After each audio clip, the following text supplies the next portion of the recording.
Well, who is she? Well, I guess we'll never know.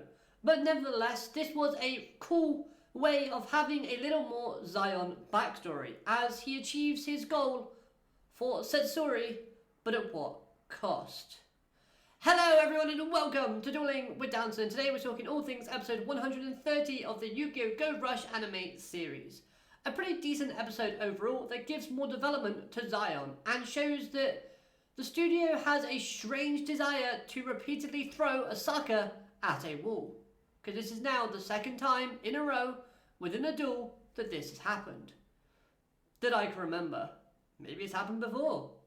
Anyways, on to Zion's character. He was a character of focus within this episode, as he teamed up with Goha in order to achieve his dream/goals of making Setsuri great.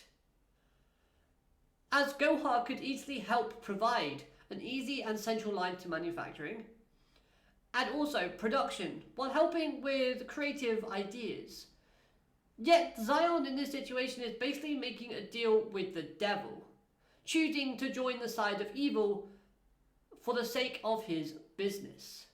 But as it appeared, his heart wasn't wanting all of this after all. As throughout the episode, we got plenty of occasions where Zion started to doubt his decision. His expressions had gotten colder, and it seemed like the joy that he once had for chasing that dream had vanished. Now yes, it's normal to have a sense of unease or a feeling of being lost after achieving such a massive goal, because you don't know what's next. But slowly Zion realized his true feelings and his desires, as well as actively wanting someone to prove his decision to join Goha wrong. Getting that flashback was a great way as it helped to unravel what it truly was that Zion wanted to do with his company and his dream. He wanted to make others happy by creating furniture that only he could make, which is the complete opposite of what Goha is giving him at this current time. So him coming to that understanding and that realization and remembering that gives him the boost that he needs to break out of Goha's clutches and basically leave his own company to help his actual friends. As a side note, seeing the first sketch of Sebastian was really cool. Yes, it's goofy looking, but it's sweet as it was made by a child. So we can't be too harsh on the design in that aspect. It was so wholesome seeing how he always kept that design as a reminder of his ultimate dream and goals. As for the dueling side of things, this was a cool display seeing how that we now have even more Yugioh support. As we had the normal space Yugioh, and now we've got multi-space, we've got hollow space, and of course we have the fusion monsters. I like how we're now expanding this archetype instead of the studio being lazy and just giving him a different yet similar looking maximum monster. So this I thought was really cool, because they could have easily have gone down the route of, oh, well maybe he saw Yuga's cards and thought, I'm going to make myself a maximum that looks like this and fits in with my deck. I'm glad they haven't. Now then, Asaka. I liked how we've established her as a strong character. After all that she has lost of her having Goha take over her company, it's been great seeing her with a lot of fire, determination and fight, both philosophically and physically. Because after all, if you knock her down, she'll get straight back up. So Asaka is fighting against Goha because she believes that working towards a predetermined future and just following instructions, walking in a straight line, isn't how you should be living your life. And that's correct.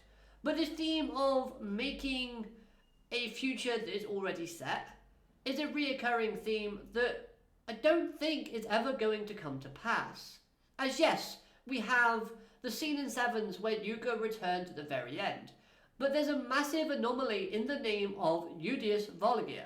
Now, of course, there's no mention of Yugioh or the Vulgarians within Sevens, and we know that if Yugioh never found a way to stop the conflict of his planet that it was facing at the stages of Season 1, things would be very bad for him and his people.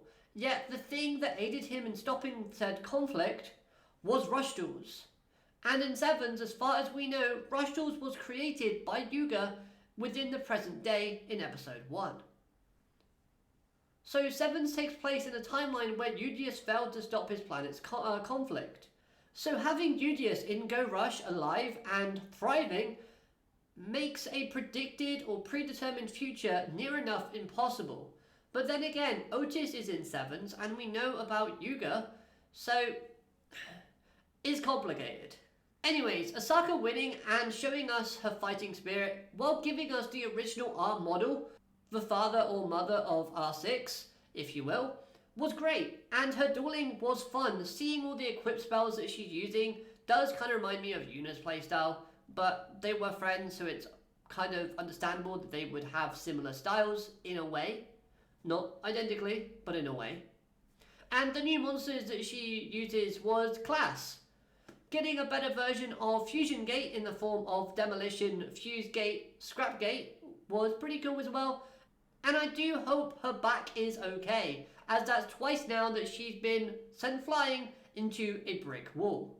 Plus, it was cute seeing how she's still naming and caring for the Dynamoos, keeping in touch with her motherly connection that she has with them.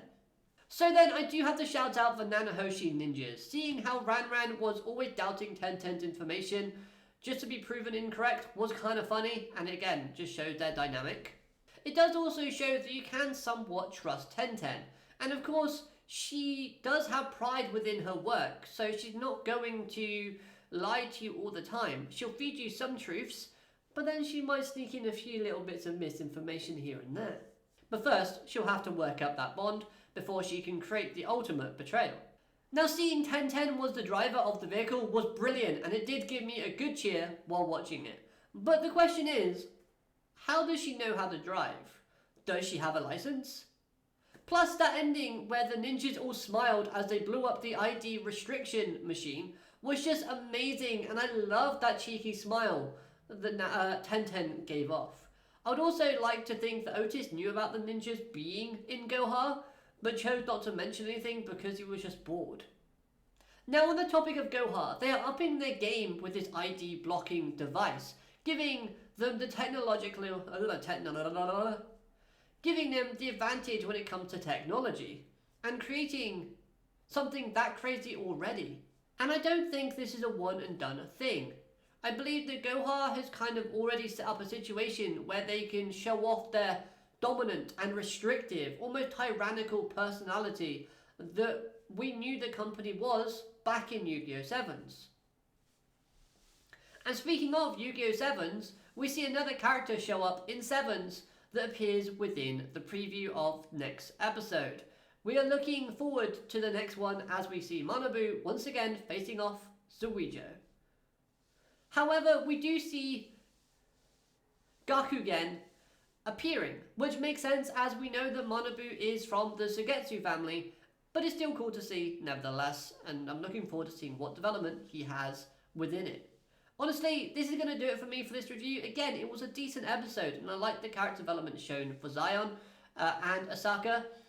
What did you think of it? Let me know in the comments down below. I hope you enjoyed this video. If you have, hit that subscribe button, because only 70% of you watching this video are not yet subscribed. So let's change that. Let's get it lower. And of course, I'll be bringing you more Yu-Gi-Oh! Content in the future. Have a great day. Arigato. Matane. Goodbye.